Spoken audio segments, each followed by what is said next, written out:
got a little bit more to update, so let's get right into it. So first off, I'm gonna go with the oiling system. The oil cooler has just the top two mounts. I need to make at least one more.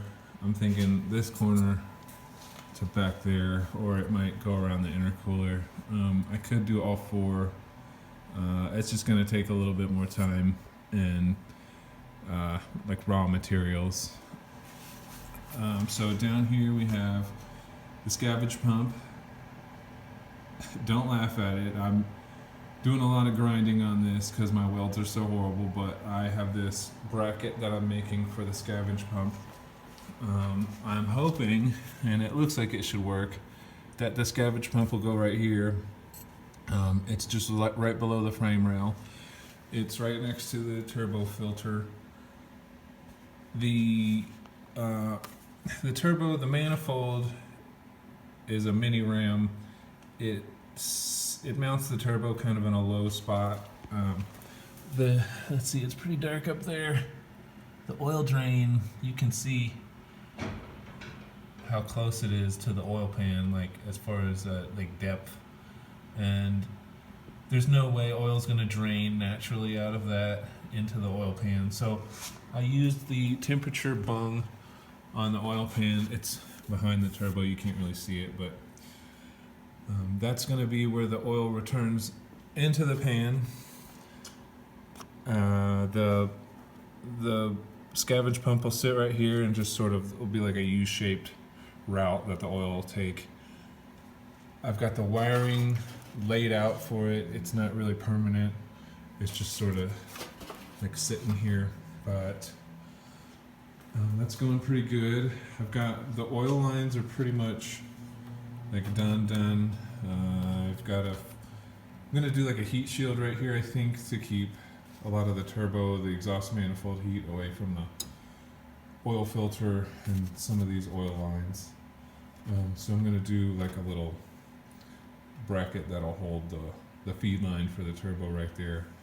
As you can see, I got a lot of other stuff done. I took the foil off the upper radiator hose. That's a small thing though. I got the fan shroud and the fan in there. I got the expansion tank and the reservoir on.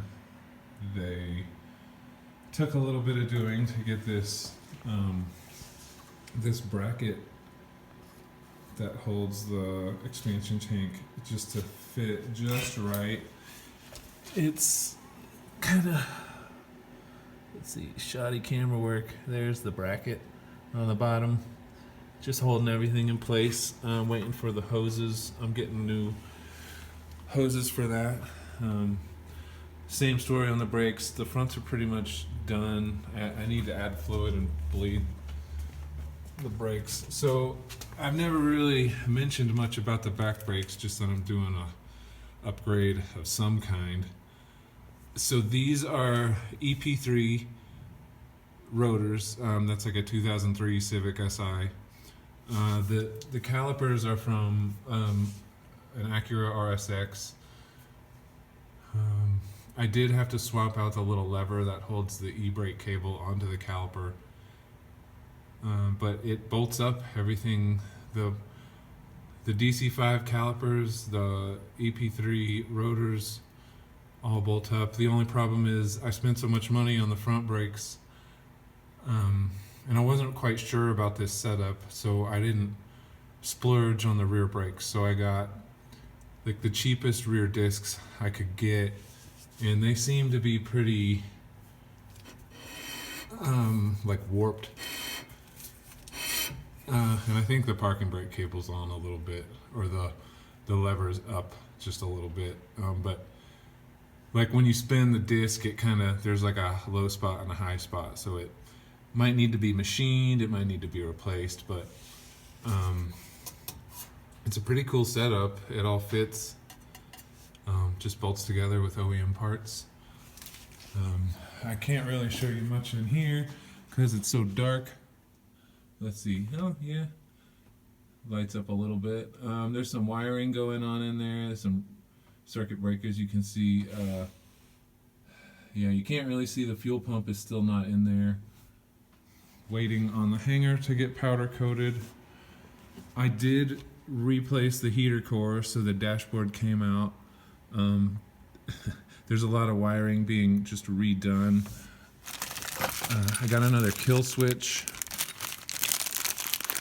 so I can have a kill switch mounted on the dash. Let's see, what else? I got upgraded fuel pump wiring. So now the existing fuel pump electricals like in the dash for the OEM fuel pump can be used. Like I can put that relay on a switch. So my fuel pump can be on a switch, because basically the new fuel pump wiring gets its signal for its relay from like the OEM wiring, if that makes any sense. When the OEM system says turn on the fuel pump, the upgraded fuel lines are going to say, or wiring is going to say, all right, let's turn on this relay. And then they're like heavier gauge wires, so should be able to use the original wiring to wire in a switch and not burn the switch out is what I was getting to. But yeah, so in the last video I said I needed to install the sway bar link. Sorry, the sway bar. The sway bar and the shifter linkage are in. The axles are not in. I'm waiting on like final suspension assembly and torquing to put the axles in. I was thinking about getting upgraded axles, but it's like a cost I really can't deal with right now. So OEM axles are going in. The fuel lines are in, but you can see them draped on the floor. They need to be, like, the routing under the car needs to be finalized. So I'm probably gonna have to take them back out so I can route them like better through the bottom of the car. But yeah, it's like 30 degrees in the garage right now, so I'm not really gonna do any work. Just gonna relax, take the day off, think about how cool this is gonna be to drive once it's all done. But yeah, just trying to get more updates out,